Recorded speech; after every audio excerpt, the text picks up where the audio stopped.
Good afternoon and welcome back to Newsdesk here on KTN News. We're glad you're watching. So it's a big day for the Orange Democratic Movement Party. It's holding its NDC today at the Kasarani Stadium. We will have those live images for you on screen in just a moment. Our Duncan Hayamba is there for us.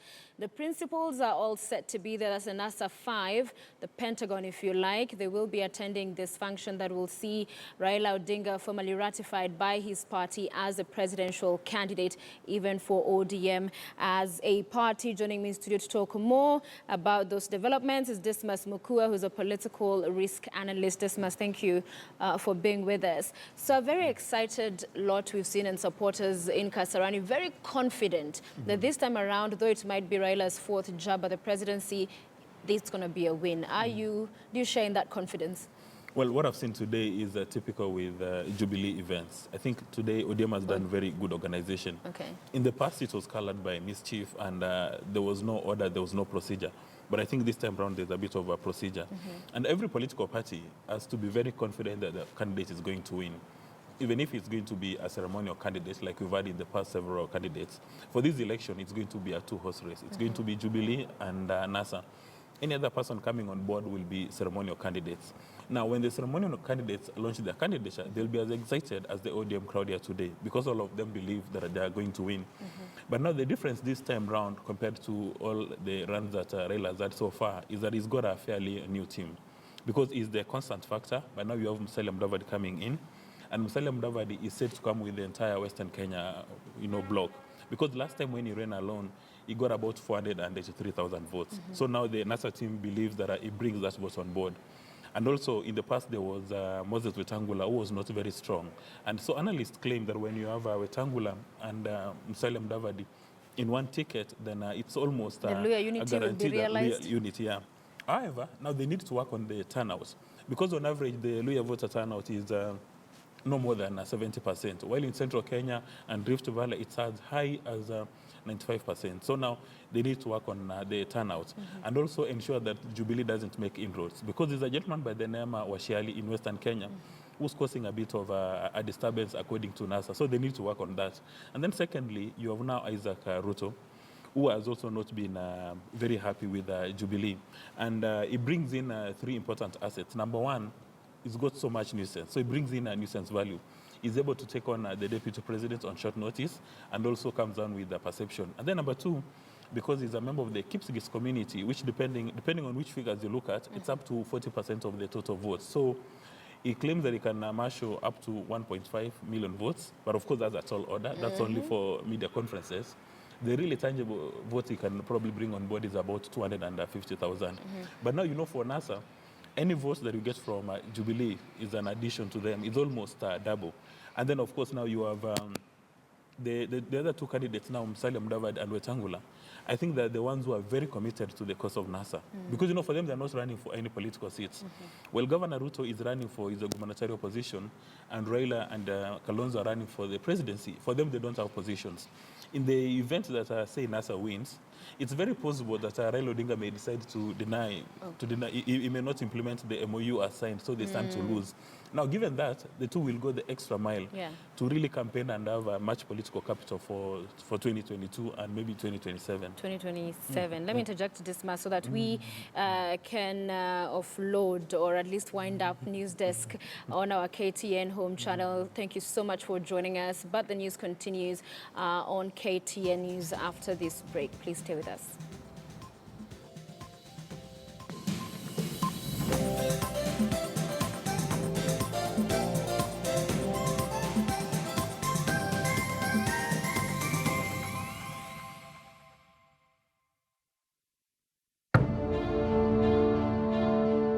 Inapotimu saa 12 saa za Afrika Mashariki ni wakati wa kuangazia taarifa za jukwaa la KTN, na hivi sasa naingia studioni kwa taarifa na uchambuzi wa kina kuhusu matukio mbalimbali ambayo yamegonga vichwa vya habari humo nchini. Na hivi sasa tunaangazia siasa ambazo zimekuwa zikishuhudiwa katika maeneo mbalimbali.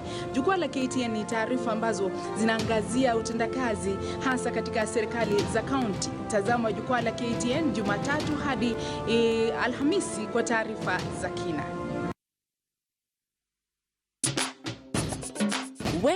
want to go in Africa? Join On the Road for the Majesty.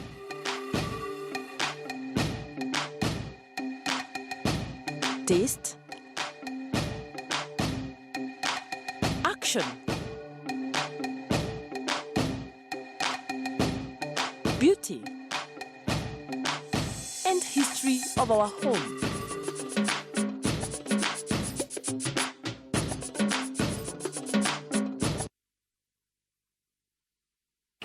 Baada ya kazi ni bora kuburudika kwa mziki mtamu, chakula kitamu, vinywaji na kufurahia maisha na marafiki. Mpango mzima wa Radio Maisha Rumba Night ndio mwisho wa mawazo. Tukutane Carnival siku ya Ijumaa tarehe 7 April 2017, tusakate rumba kuanzia saa 1 jioni hadi che. Njoo uenjoy mziki mzito wa rumba kutoka DJ Mato Sibur na utangamane na watangazaji wa Radio Maisha. Kiingilio ni shilingi 300 tu.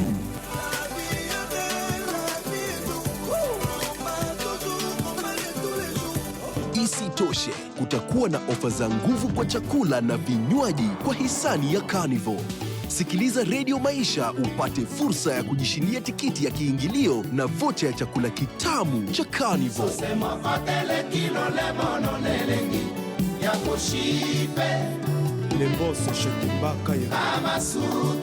Radio Maisha, tuko mbele pamoja.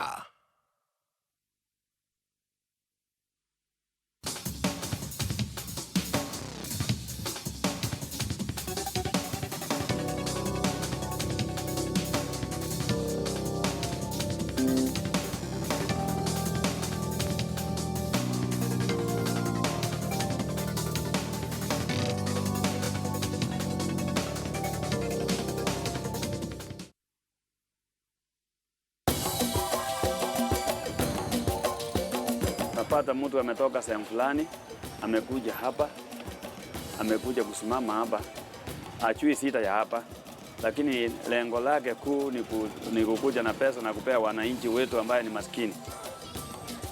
Wakishapewa kiti wanaenda. Ndio nikaamua nikasema, mimi kama mkaaji wa hapa, sitaruhusu hiyo.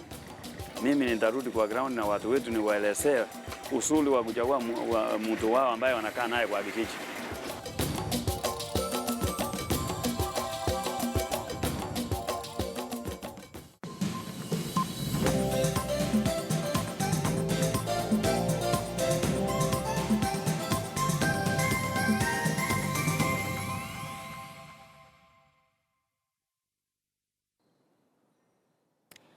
Good afternoon to you. Welcome back to Newsdesk here on KTN News.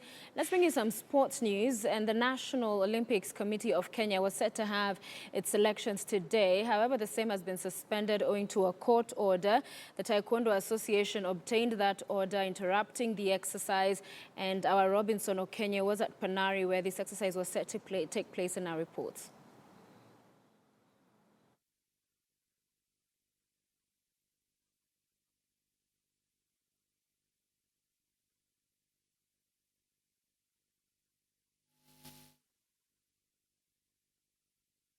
All right, we apologize for lack of sound on that clip. We will endeavor to correct the same and bring it to you. But the government has allocated 2.7 billion shillings, and this is to mitigate drought in 7 of the worst affected counties. Ashley Mazuri has that report for us.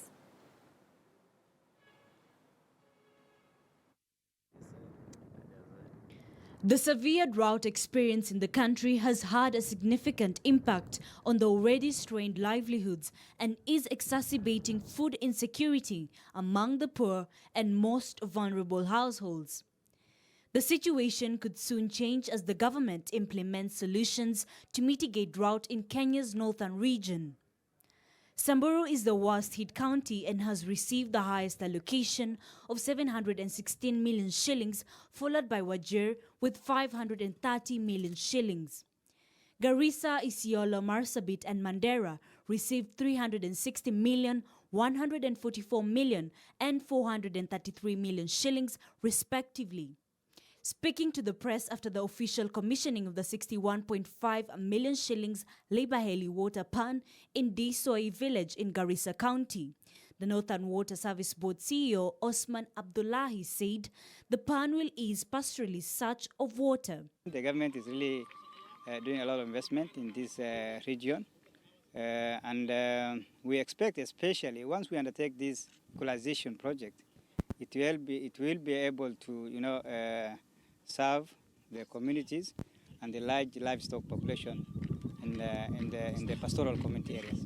The largest water pan in the northern region, whose capacity stands at 150 million cubic meters, will serve 25,000 people for the next 6 to 8 months, providing water for 40,000 to 50,000 livestock in the period. Hii damu serikali hawajatupea, tulikuwa na shida ambayo ilikuwa inatukumba hasa ya maji. Watu walikuwa wanatoka kutoka hapa kuelekea mpaka kilomita 16 kutafuta maji. Though several parts of the region have started receiving rains, Balambala, Lagdera and parts of Dadaab in Garissa County have not received sufficient rains and will continue depending on water tracking. Area MP and National Assembly Majority Leader Aden Duale thanked the state agencies for a commendable job in mitigating the effects of the severe drought, adding that he will be in the forefront in soliciting for funds both from the national government and aid agencies. Ashley Mazuri, KTN News. So in Kenya's hot, dry and lawless north, even the fishermen are armed, but guns will not save them. They live on Lake Turkana, the biggest desert lake on earth and a World Heritage Site, but the lake is threatened and so is their way of life. Armed and ready to fight, but these are not militants, they are fishermen. In the north of Kenya, on Lake Turkana, traditional rivalries have intensified in the battle for increasingly scarce resources. We don't negotiate. You meet with the Marie and you exchange fire. If he's fortunate, he escapes, and if we're fortunate, we escape. That's the only language we speak. In the past, a good catch could see nets overflow. But the fishermen say, not anymore. The reason, according to experts, is the giant Gebe 3 Dam, 600 kilometers away upriver in Ethiopia. If you stop that seasonal flooding because you are controlling the flooding, then that means the stimulus effect, which makes the fish start maturing before it moves upstream and then breeds and comes back, will be lost. So we'll have collapsed in the breeding cycle. The fishermen believe the Kenyan government is neglecting their fate and is more interested in importing electricity from the dam.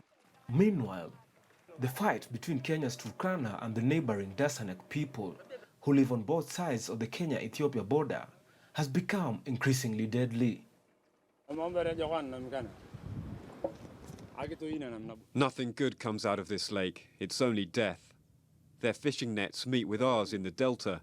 They cast their nets from one side while we do the same from the other. The strong night tides push the nets and they end up mixing in the lake, so fetching our nets becomes a problem, leading to clashes.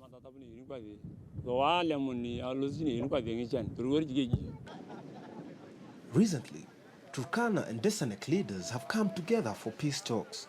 They've been spurred on by fears that Ethiopian plans for sugarcane and cotton plantations could divert the water and drain the lake. As one fisherman said, if there's no water, there'll be nothing left to fight for.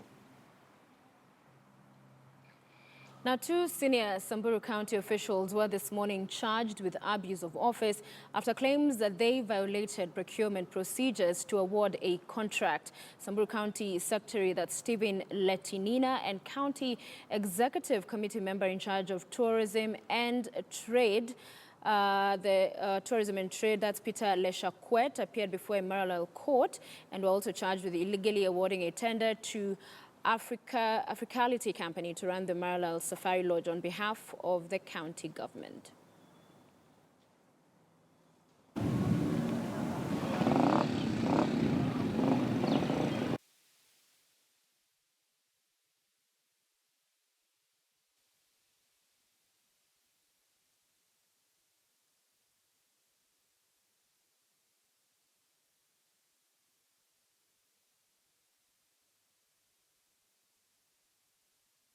ambaye anaitwa Peter Leshakwet ambaye ni mfanyikazi wa county government ameweza kushikwa kwa kesi ya kutumia ofisi yake vibaya kwa sababu alipeana karatasi ama contract kwa kampuni fulani ili iweze kufanya kazi ya kufanya biashara ya Maralal Safari Lodge. Na hii hakuweza kutangaza hiyo contract ili watu waweze kuapply competitively. Kwa hivyo hiyo ilionekana kwamba haikuwa sawa sawa, kwa hivyo alikuwa na hatia. Right, with 94 days to go to the August 8th general elections, it's a big day for Orange Democratic Movement, as today at the Kasarani Stadium, they ratify Raila Odinga's candidature as a presidential candidate to run. Of course, it's his 4th time seeking the presidency. Will he be successful? It's a wait and see. Many of his supporters we've been listening to this morning from Kasarani Stadium optimistic of his chances in this election, where he faces off, of course, alongside his running mate, that's Kalonzo Musyoka, with the same people and team, if you like. He faced off in 2013. That is Uhuru Kenyatta, who's the incumbent, and his deputy, William Ruto. With me in studio is Dismas Mokua. He's a political risk analyst, to talk more about the developments in ODM. So we're talking about this a bit earlier, and we'll be showing you those live pictures from Kasarani. There you have them, quite a number of the leaders making an entrance there, and we'll continue to bring you those images. So the principals are yet to arrive, but as soon as they do, we'll be crossing over live to Kasarani. Dismas, from where you sit, the difference between the last election, of course, you have the two-horse race, as it has largely been described, being the same two-horse race, except for the lineup, but which is not constitutionally recognized, if you like, as well, in as far as our law. Well, the two things, Sophia, there is the players, that's the NASA and Jubilee lineup, and also there is the legal and regulatory framework that they are running in. So if you search maybe from the legal framework, there's been so many amendments to the relevant electoral laws. And the one which stands out is the Election Offences Act. That in the past, when you are going through this election, for the members of IBC, the commissioners and the staffers, if you ever made any mistake during the elections, you are not going to be found guilty. It would be the body corporate IBC. And given that scenario, many people would make mistakes, deliberate or otherwise, or errors of omission or commission, knowing very well they're not going to be held personally responsible. Now that has been changed. That it's now going to be the commissioner or the member of staff or even the contractors who will bear criminal liability. So you're not going to make a mistake anymore and then hide behind the veil of IBC. So that one has changed. And then number two, it's pronouncing the results at the constituency level. And you know, people would say part of the reason, I mean, for Raila supporters, they say part of the reason why it's lost on 2 occasions is from the polling center to Bomas of Kenya, that something happens in the way, then, you know, the figures are inflated. So with the new ruling by the High Court, then that's unlikely to change. And one doubts whether or not actually the Court of Appeal is going to review that procedure in any way. And you know, the NASA people have always said that it's important to have the final tally from the constituency level, so that there is no mischief happening between, say, if it's in, say, Tharaka Nithi, nothing happens between Tharaka Nithi and Bomas of Kenya. That the figures used by Tharaka Nithi are the same ones which are going to be used in Nairobi. And for the IBC is beginning to wonder, then what's the role of the national returning officer? If already the figures have been made public in at the constituency level. The chairman. Yeah, the chairman of the national returning officer. Yes. However, you know, the answer is very simple. That for him, he's the only one who is authorized by law to declare the winner. So all of us will know who has won, who has lost, but you know, you have no authority to go on national TV and say that X, Y, Z has won. So he still has that unique responsibility. And that's the kind of transparency one is looking at. Because again, for us to have a good election, we must have very predictable systems and have unpredictable outcomes. So what is happening now with IBC and with NASA and Jubilee is they're saying we want everything very predictable. That when you wake up in the morning, go and cast your ballot, you know what is going to happen all the way till a winner is declared. And then when you come to the players, when you speak to NASA, they say that we've got the same team, maybe the same horse, but now this horse is on steroids. They say now it's got additional energy. And you have Raila Odinga, and you notice in these tickets, you've never had Musalia, Kalonzo, Wetangula, Ruto in one ticket since we started going, since multi-party democracy. Yeah. So this is the very first time you're having all of them in one ticket. Right. I mean, you know, during 2002 election, Nyachai ran on his own, so there was a bit of disunity within the opposition.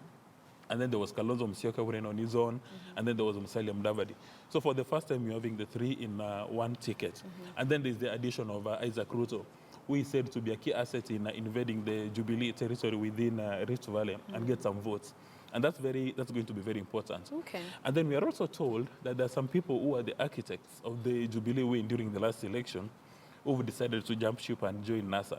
And I think that one is going to pose a challenge. But now when you go back to Jubilee, the president and his deputy were able to win this election with so many issues. Number one, there was the issue of ICC, and they were able to maneuver. And then at that stage, they were not really incumbents. Now they've been in office for the last 4 years, and one can never, ever, ignore the benefits of incumbency, because right now they get intelligence reports real time on who is winning, on who is losing, without them having to use an extra cost. So that's information which they can use very well.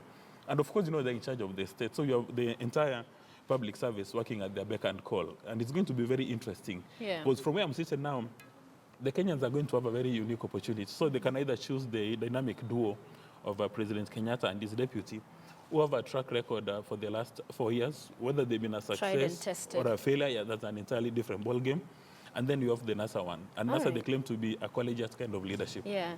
Let's talk about the impact of the recently held primaries. We are seeing Jubilee at the headquarters finalizing with some of the disputes that have emerged. Quite a number of people, of politicians, have decamped from whether it's Jubilee or ODM itself or Wiper.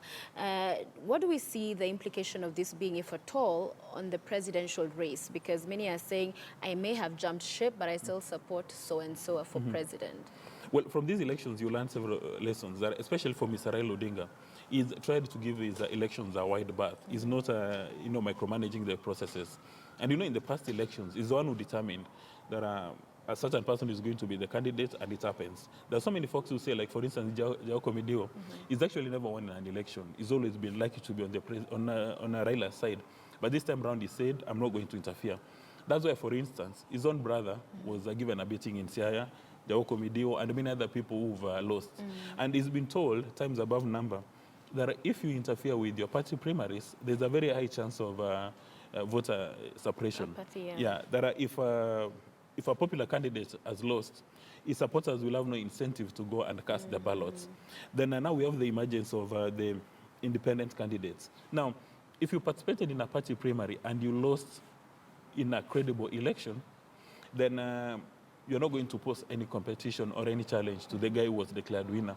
But if there was any mischief or fraud, and then you are declared the loser, and then you become an independent, then obviously the candidate who has been favored is going to be in trouble. But for the presidential ballot, I suspect the happiest man today is President Kenyatta, because majority of the independent candidates are actually from Jubilee, from his own political party. And all of them, when they're going to the campaign trail, they're actually saying that we don't have a problem with President Kenyatta. We have a problem with the people who are in these party primaries. So in as much as they're running as independent candidates, they're still supporting President Kenyatta. Right. And I think Kenyatta is a very happy man. He would have been very worried if the guys who lost, and majority of them are not losing by huge margins. Like, for instance, it would be naive for anybody to ignore Governor Kavogo in Kiambu. He's got his constituency. So say if he decides to run as an independent, all his voters will come out and vote for President Kenyatta. Yeah. And the ones for Waititu will still come out and vote for President Kenyatta. And I think that's the reason why when people come up and say they want to be independent, I doubt whether President Kenyatta is bothered. Yeah. And for Raila Odinga, as his party ratifies him today, it's his fourth run. What would you say are the most important lessons he must draw from the first time he ran, second, third, now fourth? It has been described by some as the last bullet. This is it. It's a wrap. So what if you were to sit down with him? Would you face him and say, this you must not forget as you go for this office one more time? Well, there's so many people who've run several times and won. I mean, even for President Kibaki, people said its probability of becoming a president is zero. He kept on running. There's General Buhari. There are so many people. But I think the lessons for Raila is that, number one, he must not allow his kitchen cabinet to intimidate the other principals, because he's on record that his kitchen cabinet is a bit rude and arrogant. They have no respect for the other principals. So I'm hoping that this time round, he's been able to arrange his ducks in a row for them to treat Musalia, Kalonzo, Wetangula, and Isaac Ruto with high levels of respect. If he does that, then the glue sticks together. But the most important thing which came from the lineup is he's accepted that he's not going to run the nation for 10 years. He's going to be a transitional president, so that he's going to run the nation for only 5 years. Now, that gives somebody like Musalia Mudavadi and Kalonzo, Wetangula, and Isaac Ruto a very high incentive, knowing that as soon as, if they win and he's a president for only 5 years, then it takes a walk. And further in the memoranda, he's actually committed ODM, that ODM will not field a presidential candidate in the next election in 2022. So that means that it's only the other principals who are going to be running for president. That's very good in keeping those people together. And then number three, this time round, unlike during the last election where he didn't pay attention to the agents, because we are made to understand the person who was supposed to be in charge of his agents decided to disappear into the thick night with a lot of money. So nobody knew whether or not the agents were paid. So that's something he needs to take into active consideration. But lastly and most important is the voter turnout. Because Central Province and Rift Valley has almost gotten to the voter saturation point. So this time round, he must look for resources. Because again, people are close to him say he's very mean. He's not able to open his wallet and give people resources. So this time round, he must come up with very solid strategies on high voter turnout in Western Kenya, Ukambani, and parts of the coast. That one will assist him become the president. Or rather, it will increase his probability. Because when you look right now, it's almost a ratio of 1-to-1. It's very complicated. So he must invest a lot of money in voter turnout. Yeah. And what do you make of his running mate, Kalonzo Musyoka? Because, hearing from Nyenza the other day saying, yes, there's an MOU, but who says they'll honor it as they did not the last one? Because executive power of the presidency, the power of the presidency is vested in the executive. So whilst you have a lineup, it is not an assurity as far as our supreme law. So is this likely to hold? Because there are some who are looking at it with 94 days to go to the election saying this will not hold. Well, number one, when you look at the lineup, the instruments have been deposited with the Registrar of Political Parties and with all the relevant institutional bodies. So it's almost like an MOU, which is almost irreversible. So I doubt whether Raila can actually go back on it. And if he decides to go back on it, then obviously NASA is going to collapse, and we'll have no more friends left for to do his political thing. And then the people are saying that when you look at the lineup, it needs to be subject to a referendum or a constitutional amendment. And I think now that's Jubilee propaganda. Because the president has got the responsibility to rename, reclassify his cabinet as he deems fit. Right. Because if you look at the Kenyan constitution, our constitution today, there's no place indicated that it's a ministry for devolution or national security or coordination of the interior. There's nothing like that. It's only the president who will determine when he's giving his first memo on how it's going to work. And it's going to be very interesting because in this, assuming that NASA wins, you'll have, say, Musalia Mudavadi seated in the same cabinet with his appointees, because as a principal, he's going to appoint some people. If Governor Ruto wins in Bomet and NASA wins, it will be very interesting that you have a governor appointing some people to the cabinet. So it's going to be very complicated, and it only requires an executive order. There's nothing that we need to go for a referendum or a constitutional review.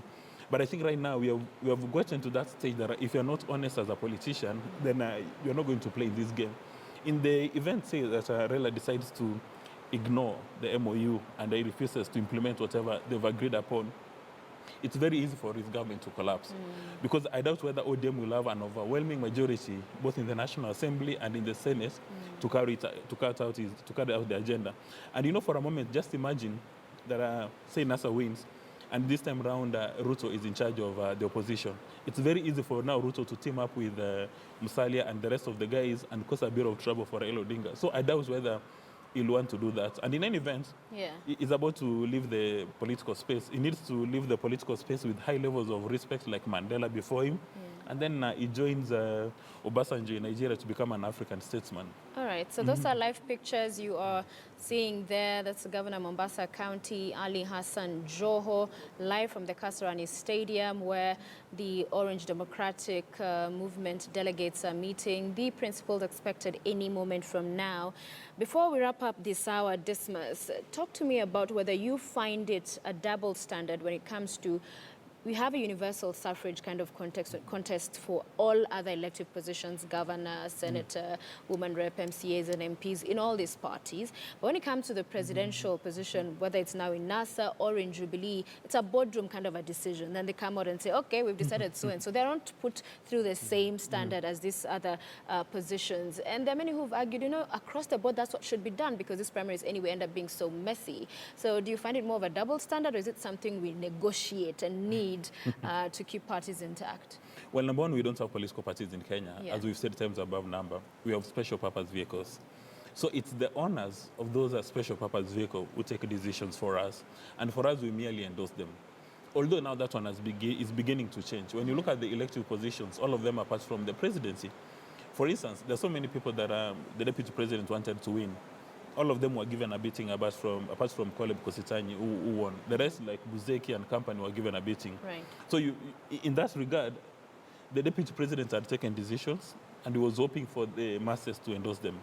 But when it comes to the presidency, because these people tightly control the political parties, they cannot allow somebody from the woodwork, you know, to jump in. Like, for instance, it's hard to believe that in Jubilee, there's no other person who wants to become president apart from President Kenyatta. There are so many people who would like to become president, but you know, this is not your political party. The moment you express interest, you'll be kicked out, and you never see. Yeah. And again, if you want to run for president, if you don't have a political party, if you want to run as an independent, it's almost impossible. The kind of resources you'll need to put together. And also the same happens with NASA. But I think probably in the next 15 years, when we have political parties that are anchored on ideologies. Because right now, all these political parties are run by the politicians, they have all the certificates. The people running all these political parties are merely appointees. Like, for instance, when you look at ODM, everybody in the national office is holding that position because of Raila Odinga. For Jubilee is the case, and even for Jubilee it's more complicated because you don't even have politicians holding senior positions, apart from Raphael Tuju, who's also an appointee. But I think moving forward, probably, we'll be allowed to, there'll be an environment where somebody a party member can decide that I'm going to run for president and gives a candidate a race for his money. Yeah. And when we heard as NASA was being unveiled to the lineup, and Musalia Mudavadi talked about the negotiation process, and one of the things, if I may quote him, he said, "Karibu hata tushikane mashati." It sounded like it had gone to an acrimonious stage. There are those who've pointed a finger and said, perhaps the difficult one to please or to get to be happy with the arrangement was Kalonzo Musyoka. Do you see it that way? Because time and again we've heard him talk about, it's my time now, I've been betrayed in the past, this is, how we need to move.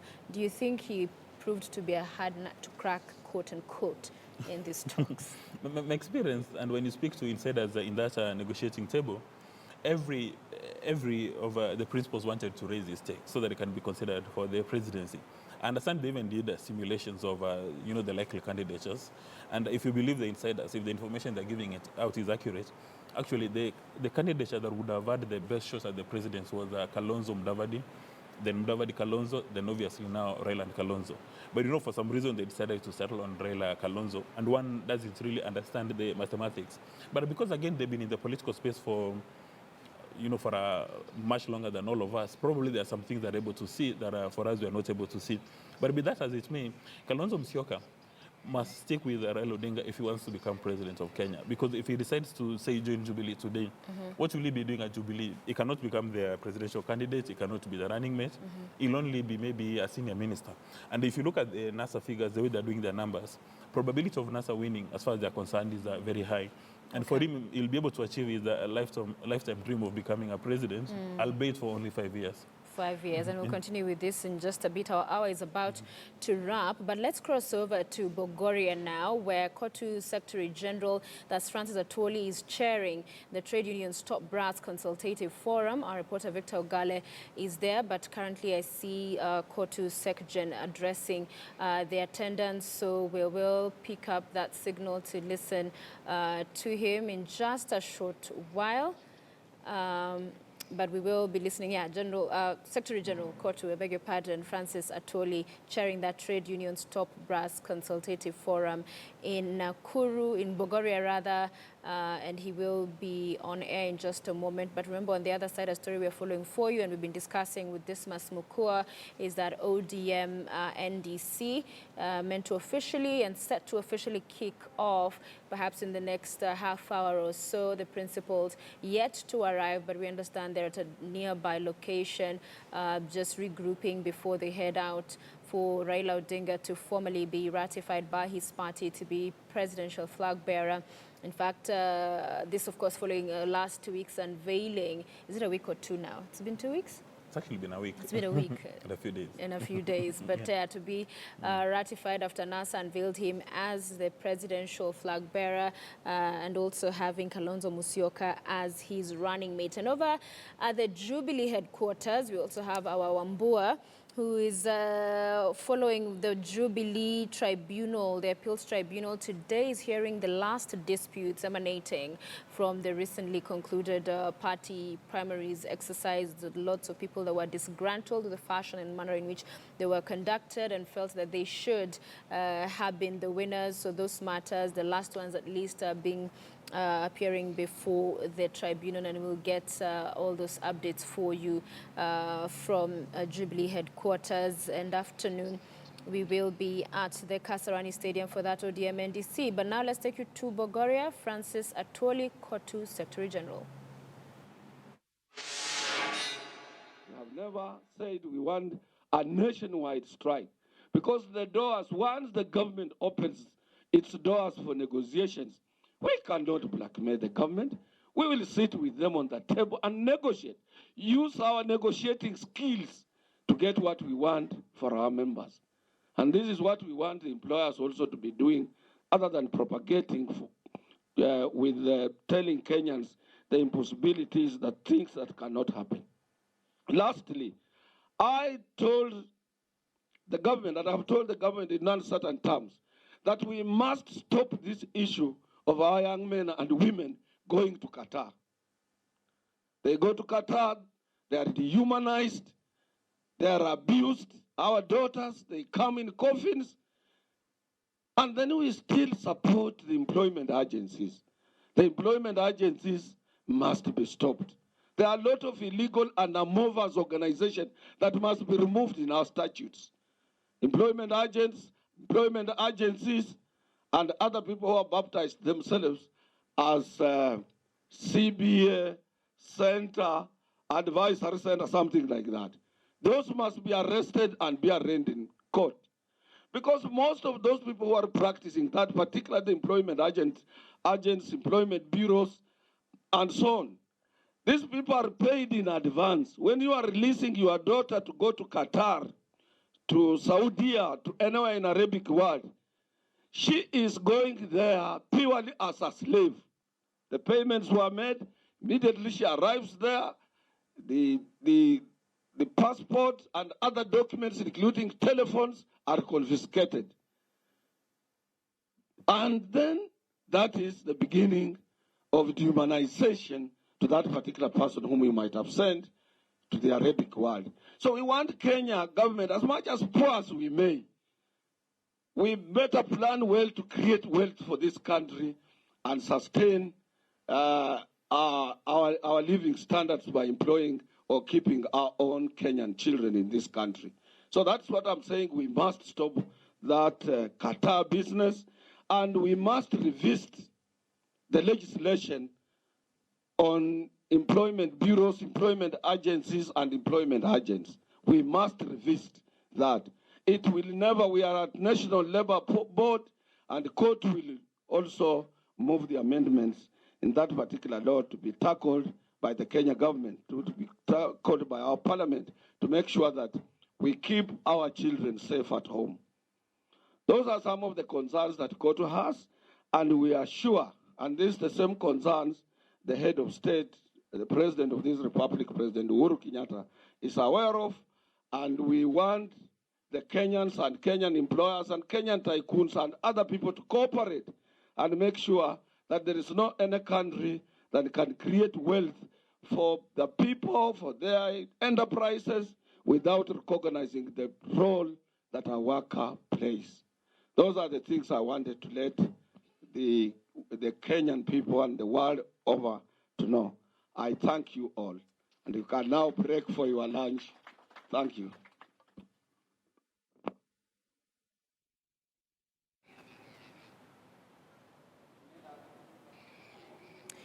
All right, two pictures there. One of them from Bogoria, Kotusek Jen just finalizing his address there at trade unions meeting. But the pictures we're about to show you now live from the Kasarani Stadium, where I understand the principals, NASA, have just arrived. So there you have it. They are on stage, and this is the ODM NDC. The two candidates that will be flying the NASA flag, stepping to the podium. So at least you can see there Raila Odinga, Kalonzo Musyoka, as well as Musalia Mudavadi. Haven't seen the other two, but perhaps we'll be getting a full view of who's on the podium, who's attending this event. But for us here on Newsdesk, that's it. We'll leave you with that live coverage from Kasarani Stadium. Good afternoon.